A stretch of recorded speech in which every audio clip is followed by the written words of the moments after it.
so thick. Okay. It'll come handy as you get older, Recording. I'll tell you. Perfect. There you go. Okay. All right. Oh, so we'll start out kind of with a more abstract, or actually, would you mind saying, do you consent to being filmed? I do. Okay. Consent. All right. Just to get that out of the way, All right. make sure we don't mess up there. So we'll start with kind of an abstract question you would see maybe like on a random questionnaire. What are 2 words you would use to describe Shadyside? Very homey. Mm-hmm. I feel like it's a comfortable place to be. Mm-hmm. And very challenging. Those would be the 2 things. Mm-hmm. But it's a homey place to me anyway. And so why do you see it as homey? Well, ever since I've been here, I feel like I'm part of a family as well as a school, Mm-hmm. both with my colleagues and with the students. I feel I can be myself pretty much, and I really identify with the place. I guess too, because my husband and his family have been here, so I had a good introduction to it before I got here. But as soon as came here, I felt accepted, nurtured, mentored. Mm-hmm. The older faculty of the time took me under their wing, and then the kids were very engaging and lots of fun. And of course, when I was half my age and starting this place, I wasn't not too much older than the kids, and it was just an incredible experience that we were able to kind of just hang out and enjoy. Mm-hmm. But so that's a homey atmosphere. Not to mention the campus, so it doesn't feel like I'm going into, say, another school that was all one building and you never see the light of day until you're done teaching. But it just has that feel to me. And could you name like a specific teacher when you first got here who really like took you under like their wing, and like what your experience was with them? Well, actually, it was a middle school teacher, because I started doing a sabbatical replacement, I believe I mentioned earlier. So half the year I was at the middle school and half here. So the first person that really mentored me was John Curry, who I believe is also retiring this year. Mm-hmm. And he was just wonderful. Any questions I had, he answered. He was my go-to person if I had an issue. He was the person, I think I mentioned about the study hall at the end of the day, who rescued me from that experience. But he, of all the people, he stood out the most. When I came to the senior school, basically I had several people that kind of mentored me.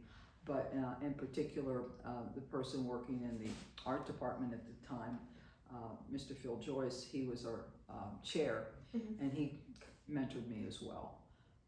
But for a woman to mentor me, it was Doctora, because she filled me in on how to deal with, being the minority of the time and so forth, which she handled it beautifully. She didn't look at it to me, and Doctora, correct me if I'm wrong if you're watching this, but she seemed like she just worked with it, and she was always herself.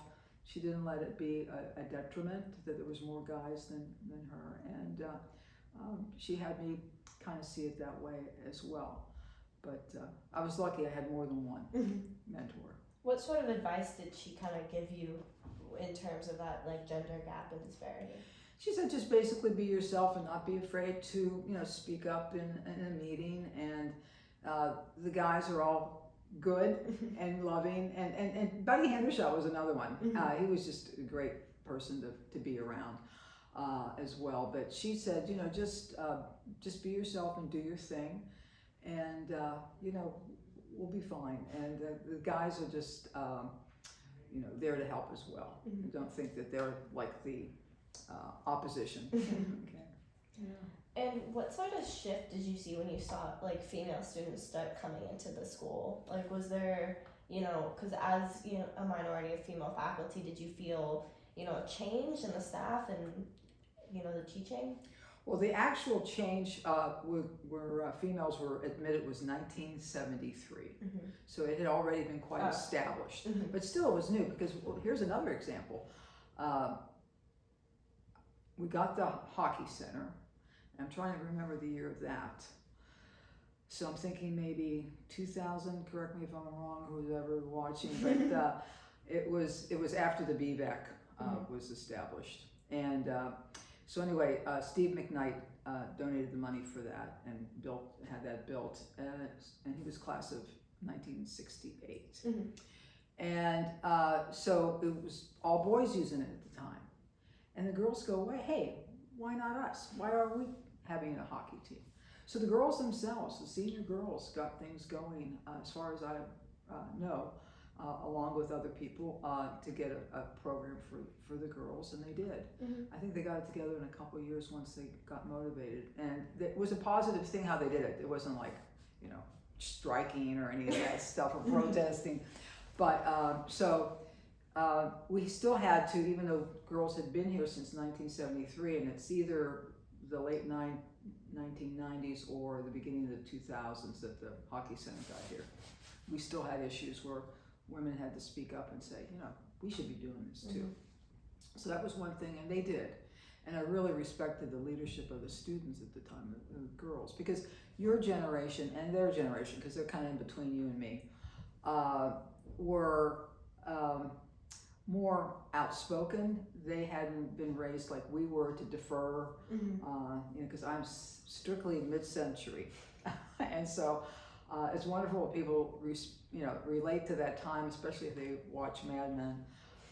It was difficult. So the younger women had, as far as I would say, the benefit of us older women going through all this stuff of the 70s and even early 80s of women coming to the fore of their professions and everything. That they had more, chutzpah to go and do what they needed to do to make a change and so forth. But it happened. And now we have the teams. It's great. No, that's awesome. I actually didn't know that. Yeah. So, obviously, you are retiring this year. Congratulations, by the way. Thank you very much. So what is one thing that you think your connection with Shadyside and your time here has brought you, or you've gained? I gained a lot. The connections with people, the relationships. One thing about Shadyside that I may not have had teaching in another venue, say public school, is the fact that we stay connected. I still stay connected to many alumni that go all the way back to my first year. They now have babies, and some are not babies. They're in high school that they have, and teaching their kids. And there's that connection that you have, very personal. And that's what I loved about Shadyside and why I took this job instead of a public school job teaching, because I would rather have a connection with kids than a fatter paycheck. And here you have the opportunity to get to know the kids and the staff. And so I feel like my biggest benefit from the place was being able to be a friend to faculty and establish that and keep those friendships, and also eventually friends in the true sense with the students, because you're never really a true friend as a teacher. You have to have that category there to distinguish you. But it's great. I keep there's a gal who's going to hopefully be at graduation. I had her back my first year, and we keep in touch. She's an artist now, and her son is a freshman now here, and it's just kind of neat. But the thing is too, there's a lot of support from everybody.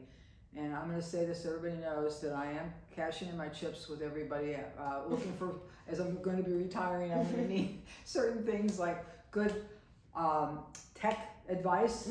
I want to get into AI. I'm not afraid of it. I need some help with that, and even the blockchain and all that stuff. I'm very excited about all that. So my younger students that I have now, I'll be picking their brain before I go about things to know as I move into resuming my art career. So what makes you so excited about AI, and like how has it been kind of fostered here in the classroom? Well, I think AI, well, it's so new, and it's so somehow controversial too, because it has a good and a bad side. And I don't know that much about it, but I'm thrilled about it at the same time. And of course I have younger nephews who are very involved in it, so they keep me going too. But I think it's an opportunity. Like a lot of times new things come up and you're like, oh, this is going to be bad. But it turns out that there's a lot of great things about it. So I'm taking the positive approach, and I just want to know about it. And I might infuse it in my art. I saw some great stuff, great art being made with AI, just for the concept and so forth. And I thought, yeah, this is the way to go. So for me, resuming my art career, because really I had to put it on the shelf there for 35 years with, focusing on teaching, especially when I was chair and so forth. That now I can revisit it. And matter of fact, I just started a new email that's going to be strictly my new art business. And I'm not really into selling the art, but I just want to expose my art to others and maybe get a commission or two in the future. But it's just fascinating to me, all of this stuff. So coming back into art, I think I mentioned this earlier too, it's different because back then it was all analog and no internet and all this, and you had to deal with the gallery and all that stuff. Now I can just go online and post my work. And the other thing is too, I have good relationships with students who, as I mentioned before, are artists, and there's a bunch of them, not just the one that I mentioned. And so I engaged with them. I have a friend that was a part-time sub here, Rachel Ryan, and she's now lives in New York. She was a Pittsburgh girl, and she's doing very well in art, and she can afford an apartment in Manhattan. I can't believe it. And she does her work, and so we go back and forth, and she's giving me tips on how to, use your social media as a way to, have a portfolio that's visible to other people and so forth. And she's going to help me redo my webpage. So it's kind of neat. You got a lot of resources here, I guess, is the short answer. And so back when you first started, right? So AI is obviously in its starting development. What was kind of the old AI, do you think? That something that you guys were maybe fearful of but worked out really well? Well, we're going to go way back. Okay. Okay, Emily. Early 90s, email came out. I remember because our head of the school at that time was Charlie Britton, who was very much loved and regrettably only stayed for 3 years. But I always remember him sending us an old-fashioned inter-office memo, in an inter-office memo envelope saying, we're going to get into email. And I hope you enjoyed it. It's a lot of fun. You get to see who's talking to you or who wants to connect with you, and you get to look at that every day. And then, so in the morning you want to check your email. We had the computer going. We just had the internet starting. And I remember there was some blowback, like, oh no, I have to check my email now and all this stuff, and what is it and all this. So that was kind of a setback for some people. I thought it was great because it's a faster way to communicate. And the internet too, I think, was a little baffling to a lot of people. And back then you had to have like a little disc. AOL was one of the first internet type services.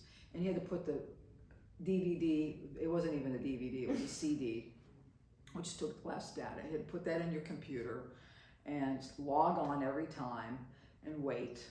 And it was kind of slow. So it was kind of very basic back then. So people were kind of afraid of the internet. They didn't like email.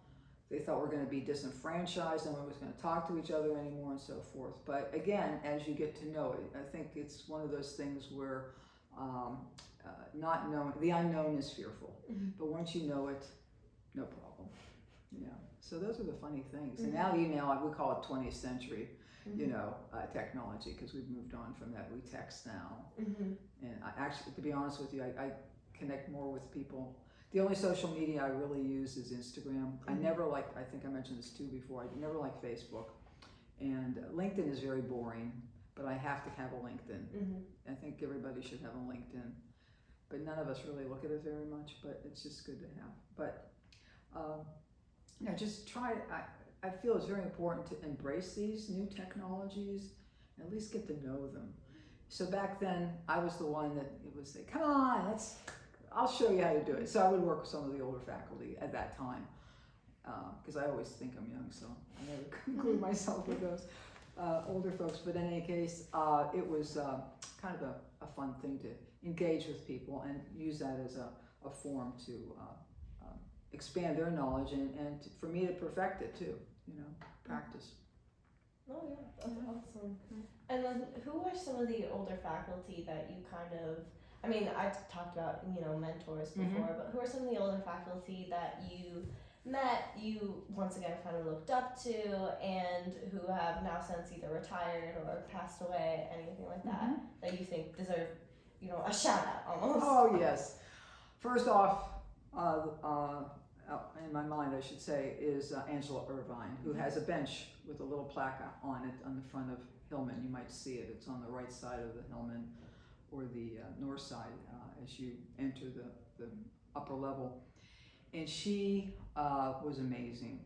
She was a great spokesman. She was, I think, one of the last faculty that really could stand up for faculty needs and student needs that maybe weren't being addressed at that moment. And she wasn't afraid to say what had to be said. She did not mince words, and I respected that so much because she did it with grace. She did it without an edge or malice, but she said what she had to say.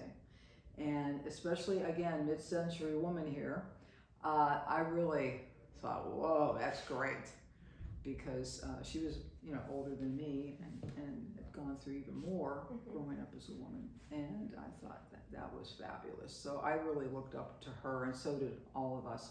And then also Sarah Eldridge, who took over and they're both from the English department.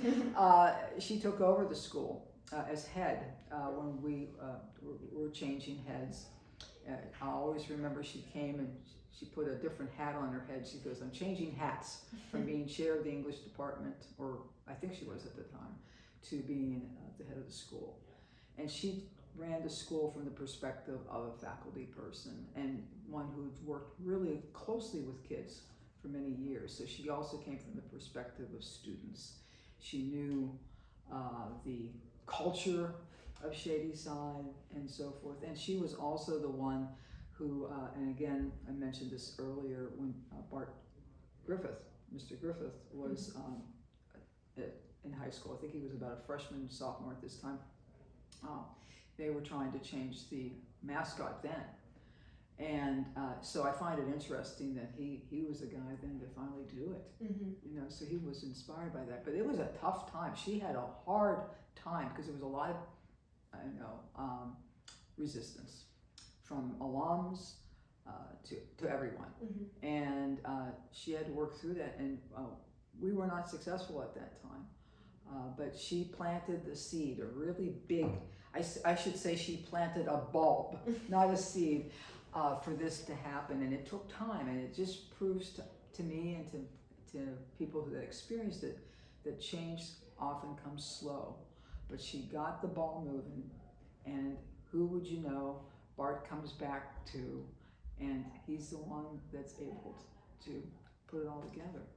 But you learn patience when you're out there in the real world, and I think I observed that, and I took that to heart too, because I thought, anytime I try to do something and I'm discouraged because it's not changing fast enough, I think of that whole experience and realize that, you just have to keep plodding along. Don't give up, but just keep moving. And basically time and circumstances will catch up to your ahead of the time idea and concept. So yes.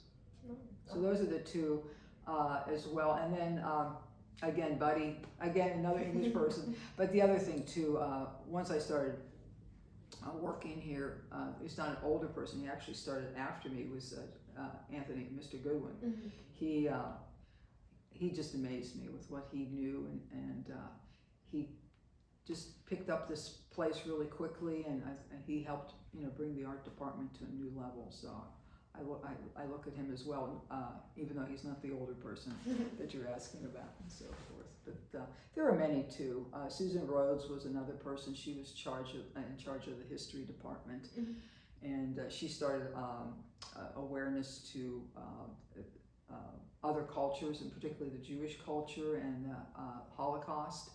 And every year she took her history class to the Holocaust Museum in DC and had them have that experience and so forth. So she took the history department to a new level as well. Just kind of in terms of opening the eyes of a lot of people. Right. Because I feel we've been aware of, the various cultures for a long time.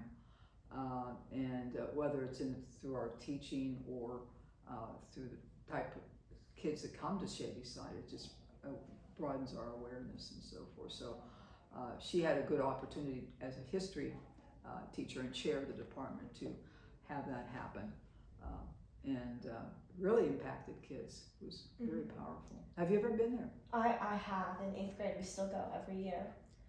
And I know that Shadyside itself, I'm pretty sure you're aware of this, but I'm not. If you're not, because I guess you worked in the yearbook, but they have a very, large kind of history of anti-Semitism. Yes. Yeah. And I mean, we don't have to include this, but I'm curious. Did you ever see that at your time here? This anti-Semitic culture. Oh yeah. Yeah, I did, and I always, and you see it in subtle ways, in ways that are hard to pinpoint, and so forth. That's why people like Susan Rhodes were very important voices, because we saw that, and right now I see it. I don't get to see it so clearly now, because I think people are better guarding themselves and so forth, and couching things in ways that their real feelings aren't shown. But I always make sure that people say Happy Hanukkah, Happy Passover. It kind of bothers me when Christmas and certain holidays are celebrated, and in the Jewish culture, not so much, except of course we have the 2 days off in September for the Yom Kippur, and what's the other one? Rosh Hashanah. I should know this because my in-laws, my brother's in-laws are Jewish, so we always celebrate. But September's that. But sometimes I don't see it directly, but sometimes I just see little hints of things and so forth. How do you feel? We don't have to put this on the thing. I mean, I think there is a lot of ingrained kind of not only anti-Semitism but racism as well. Just in the culture. I mean, you look around the room, half these photos are just white men. Yeah. And I think it's very hard for an institution kind of built on that to overcome it. And I think nowadays, I agree with you, it's a lot more hidden, but the stigma is still there. I mean, I know someone who didn't send their kid to Shadyside because back when they were going to high school, they knew that Shadyside would put J's by the Jewish students' names in the yearbook. So when was this? Probably like late, like 60s. Not okay. Like a long time ago. I can believe it. Oh, that's my husband too. I should look at the Oh, we yearbook. can even look there. Wow. But so and that they would mark, their Jewish students, and I know that her son was Jewish, and she was like, it's too dangerous for him.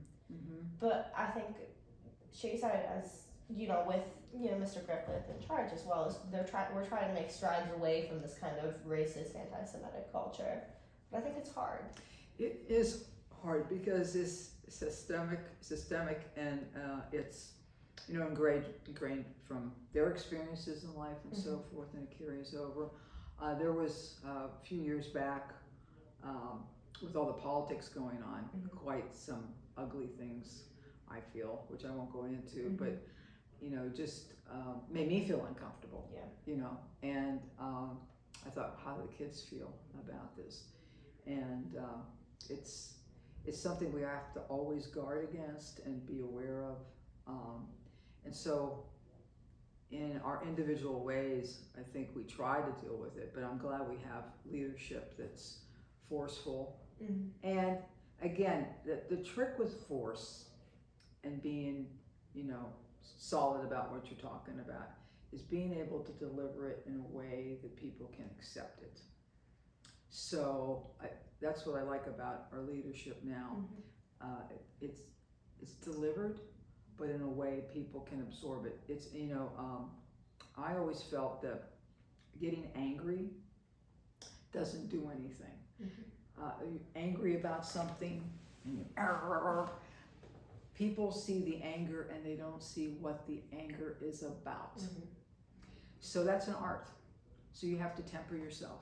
And I think that's going on right now. But at the same time, those of us who are involved with the situation have to deal with it as well. So we, over the years, have been told when you see something, deal with it. Don't, like you see something in class, don't pretend you didn't see it. Mm-hmm. And I think that's important. And how I feel to deal with, how I look at dealing with that is I don't make a comment in class in front of all the people. I just tell the person, hey, I forgot to tell you something. Come out in the hall for a second, after class. And I'll say, that was totally unacceptable. Or if it's a really bad infraction, I do send them to the dean to talk, or the counselor, and see why they have this sort of attitude or said that comment. Especially if it's a certain word, I jump. And whether it's directed to someone who's Jewish, Black, Muslim, whatever, we need to deal with that, not look the other way. Yeah. And so obviously, a lot has gone on throughout your time at Shadyside. And again, these are sort of the controversial things. We don't necessarily have to include them. But have you kind of seen a repeat in history throughout the time? So things like, from 9/11 to 2020 election, times like that, or just stigmas you think have really stuck with the school that need to be just eliminated? Well, I think the overall stigma of Shadyside is it's just for all white rich people. Yeah. And that's the hardest thing. So you get stuck probably getting that too, no matter what your culture or background is. And that kind of feeds the whole attitude towards Shadyside. And I feel badly for kids that don't fall into that category. But sometimes it does act like that, and it is difficult to get it out of the system. But I think the other thing is too, I think we need to be more visible in the communities. We were starting to do that more and more. And there was another woman, Carol Wilson, back in the 90s, late 90s, who did service learning. And she was very good at getting Shadyside in the community and so forth. And I think the more we have community engagement regionally in particular, the better off we are, because the kids that may come from a certain background, and it doesn't matter what background, you get to see other cultures as well, other circumstances. I think we get empathy for people that don't have what we have when we see, somebody. Like, it's easy to say, oh, that homeless person, I'm not gonna help them, or I don't care about them because it's their fault that they're there. And a lot of times it's not their fault that they're there.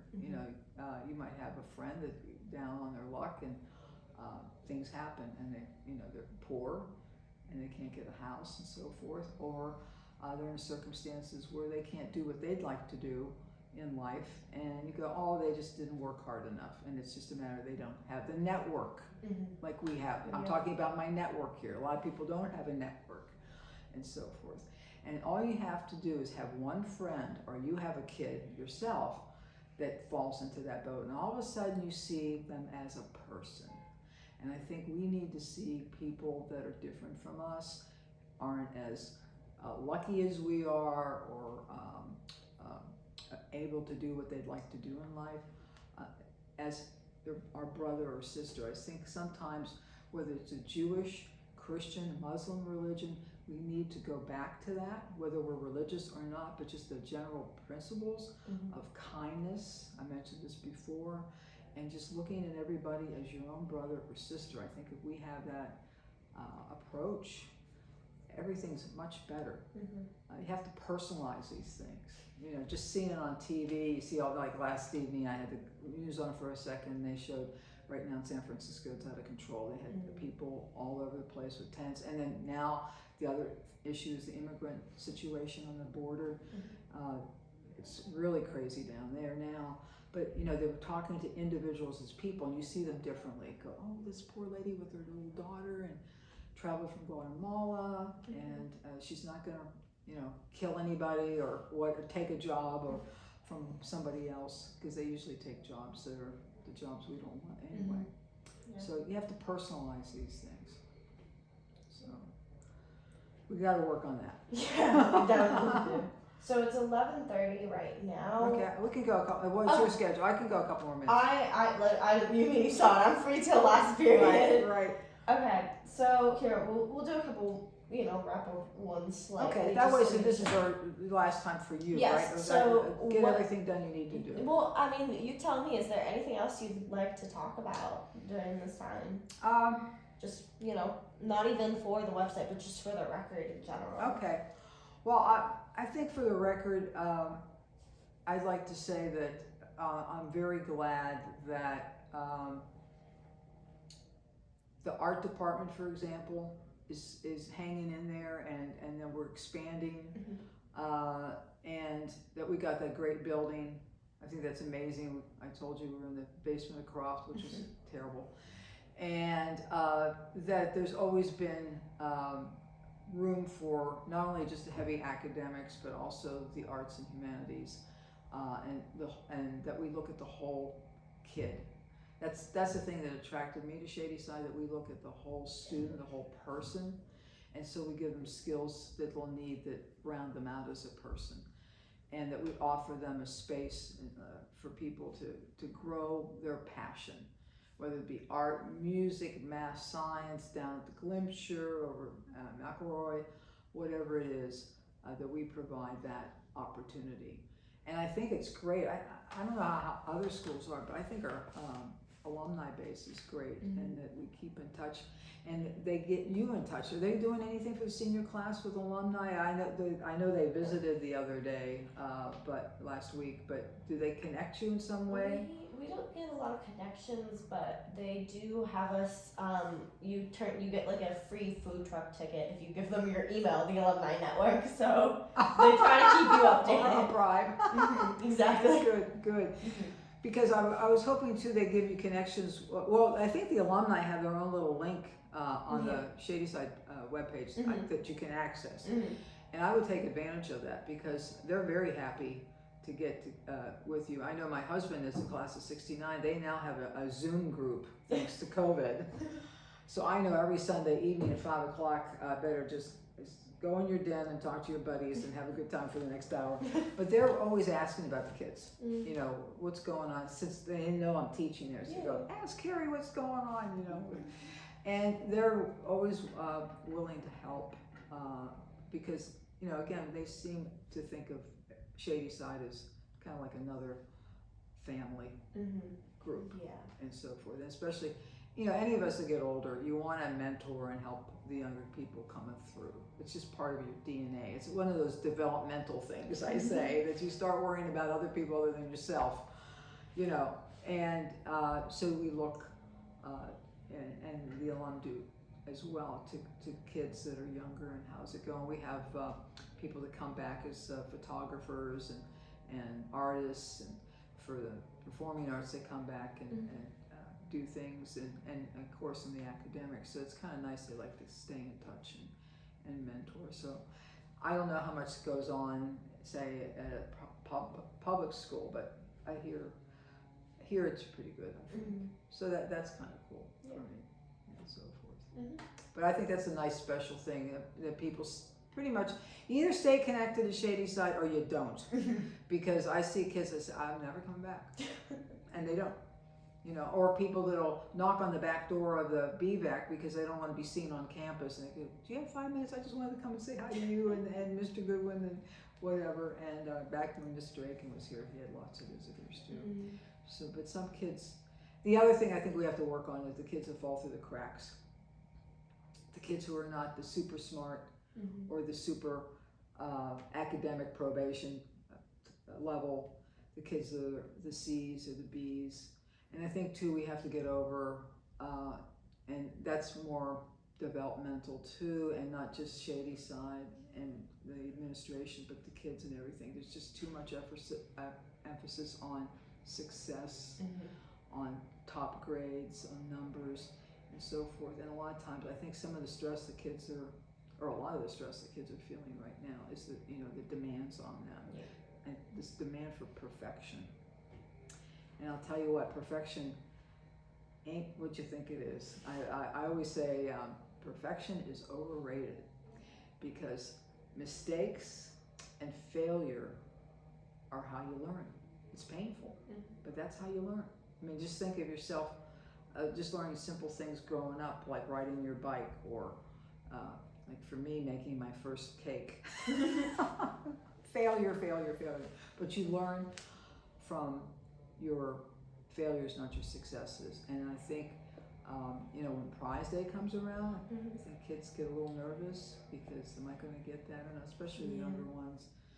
And there's, and it's kind of an implied pressure. It's nobody's trying to pressure, but it's just kind of, you think you go on the shady side and you have to, compete. And competition is not bad, but you have to match competition with collaboration. Yeah. So when I teach, say, architecture, I tell them certainly you have to compete as an architect. I don't expect the kids to be an architect, by the way. I just want them to appreciate architecture. But if you're going to go into the field, you're going to have to compete, but you also have to collaborate. You have to work with everybody that's involved with the project, down to the person pushing the wheelbarrow to take all the garbage and stuff out to the bin, recycle bin and so forth. So, and you need to communicate and so forth. So I think it's very important that we realize that putting pressure on kids to succeed, not that we do, but just the way the world is and the way we view things is difficult. So I try to work, and I see a lot of teachers, I'm not just me, working with the kids to reduce that feeling of pressure and allow them to celebrate who they are. And one of the things I'm going to be telling my advisees, all girls, juniors and seniors, is, and I tell them this often, but I'm going to make sure I tell them on the last day I'm here, that don't forget, you set the standards. Don't let other people set the standards for you. So if what people are doing isn't right for you and you think that's going to catapult you into a better situation, what they're doing, but you can't do it because it doesn't fit for you, you just go by your own standards and you'll find that you'll get there just as well and maybe better. Whether that be how, what you study or where you go to school and all that, kind of status stuff that pops up now and again, but just be who you are. But I have to say, Emma, it's easier for me to say now because I worked through all this stuff all my life. I mean, you don't stop feeling things, you don't stop being affected by things, and you don't stop learning things. Yeah. So. No, we have a very competitive culture here, and I think it can be detrimental to some people if they're not, learning that way. Right. And I think we need to be more cognizant of people's differences and ways of learning. We try to do that with our teaching so that kids can have more individualized approaches to the work and so forth. That's why I like the smaller classes. We are getting a little bit bigger, but I think we can still handle it. I had to get used to 9 advisees, but I'm very happy with 9 advisees. And you just juggle a couple more plates. I'm a big fan of more the merrier, except in the art department we do have to have a little more structure in the number of kids we can allow into a studio. We can't go with 16 in ceramics, for example. But the school's good at letting us, have smaller numbers for some of the classes. When you only have, I said this before too, when you only have 5 wheels, you can't have more than 10 because one week you hand build and one week you work on the wheel. So we work it out. All right. Okay. I think we're good. All good. Thank you so much for doing this Thank you again. very much. And just take that part out about the mascot. And mascot. we're good.